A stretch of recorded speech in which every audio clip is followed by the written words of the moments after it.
Izboskan tumani axborot kutubxona markazi taqdim etadi. Aziz kitobxon bolajonlar, bugun 2 aprel Xalqaro bolalar kitoblari kuni. Ushbu kunda bolajonlar ishtirokida turli-tuman tadbirlar uyushtirilib, maktablarda bolalar adiblari bilan uchrashuvlar, kitoblar ko'rgazmalari hamda bayram dasturlari tashkil etilmoqda.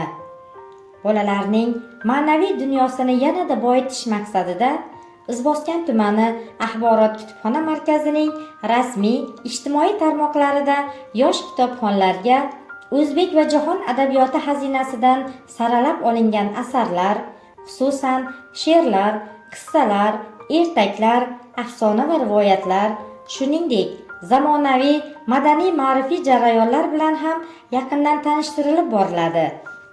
Shuni alohida ta'kidlash joizki, yurtimiz nashriyot matbaa ijodiy uylari tomonidan chop etilayotgan bolalar kitoblari xalqaro darajada ham e'tirof etilmoqda.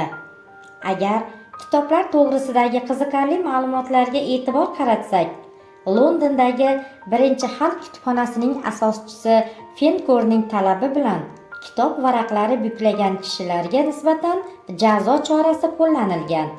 Qonunga ko'ra aybdorlar 7 yil qamoqqa hukm qilingan ekan.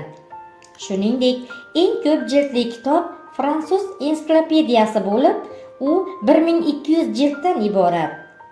Yana bir ma'lumot, Markaziy Osiyo xalqlari kitobni qadim-qadimdan e'zozlab kelishgan. Ushbu hududdagi dastlabki kutubxona eramizning 2-asrida Xorazmda faoliyat ko'rsatgan.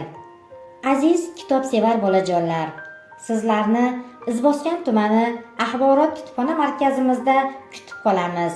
Jamg'armamizdan joy olgan badiiy va ertak kitoblarimizni o'qishga tavsiya etamiz.